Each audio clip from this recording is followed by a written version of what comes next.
So ayan mga idol, magandang araw. Bagong update tayo ngayon sa aking tanim na halaman, kalabasa at pakwan. Ayan na po sila, yung mga unang pinakita ko sa inyo na itinatanim, nagsitubo na, medyo malalaki na yan. Sa bukas papatabaan na yan. Ipapakita ko nga pala sa inyo ang isang pwesto ko. Yung isa na yun nasa kaliwa ng kalsada, saka yung isa nasa tabi ng kubo. Yan, 1 hektarya yan na pakwan, katabi niya ang kalabasa. Ayun, punla nga pala ng kalabasa yan. Ito naman, namunla kami ng pakwan kasi hindi maiiwasan yung walang tubo pagka naitanim, kaya obligadong meron kaming ganyan.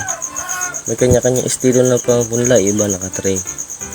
Kaso kami, ganyan yung kabi sa amin, ganyan yung nakasanayan namin. Yan yung 2 hektarya. Isa na yan.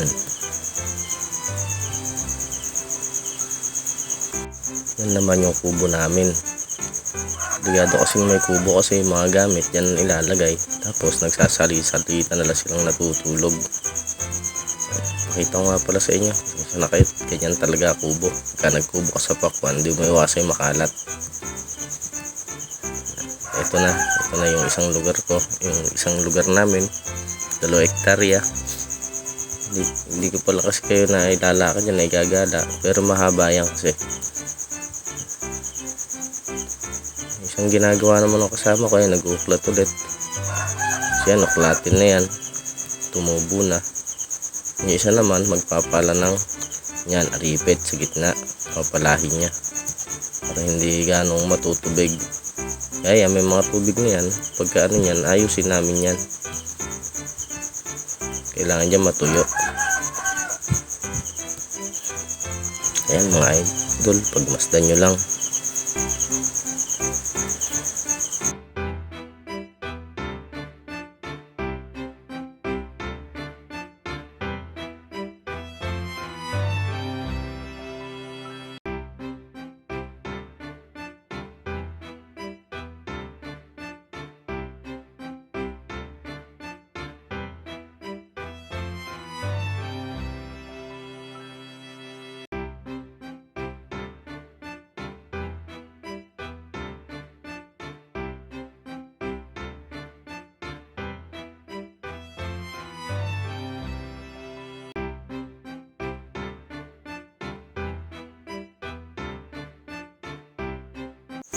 Okay, dito naman tayo sa pakwan saka sa kalabasa.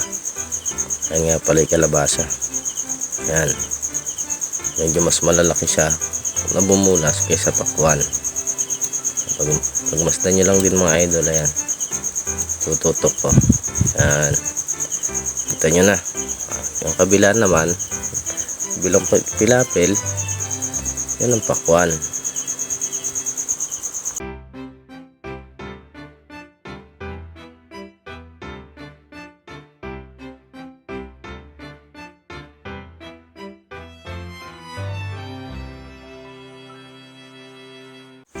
Yan, hanggang dun yan. Yan. Tingnan nyo lang mga idol.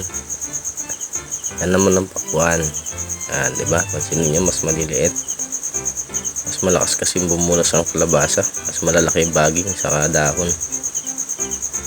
Yung kalabasa nga pala, unang beses ko palang nagtanim yan. Kumbaga, naglakas loob ako, baka sakali. Sa kalabasa kasi yung presyo ang tinitignan dyan para tumama. Mag-ano ka ng presyo. Yung pakwan, pag napaganda mo, kahit paano may kita ka na, lalo na kung medyo mahal. Ayun nga pala yung kubo namin, yun yung kabila. Nakita nyo na, ito yung isa, doon yung isa. Magkahiwalay kasi sila, hindi sila nag-isang lugar. Bali 4 na hektarya nga pala to, pati kalabasa.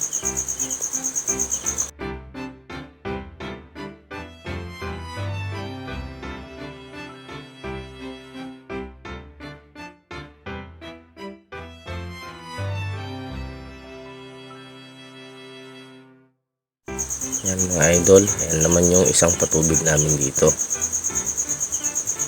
Obligado kasing meron yan. mahirap pagka wala kang patubig, pagka naghahalaman ka. Kasi kung minsan ay may irigasyon, nawawalan ng tubig. Kailangan pa naman na rin ng tubig. Mamamatay pagka walang tubig na panggagalingan.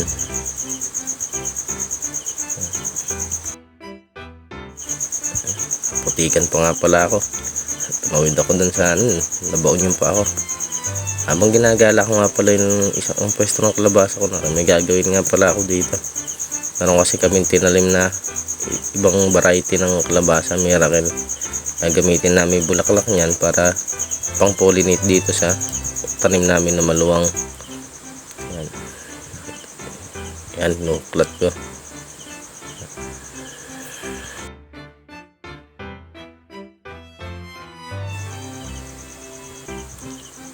Nakayari na pala ako may mga idol na naguklat, kaya yan, igagala ko naman kayo sa loob ng kalabasahan. Pagmasdan nyo lang. Susunod na update ko, malalaki na to. Pakiabangan na lang po. So hanggang dito na lang muna yung update natin sa halaman.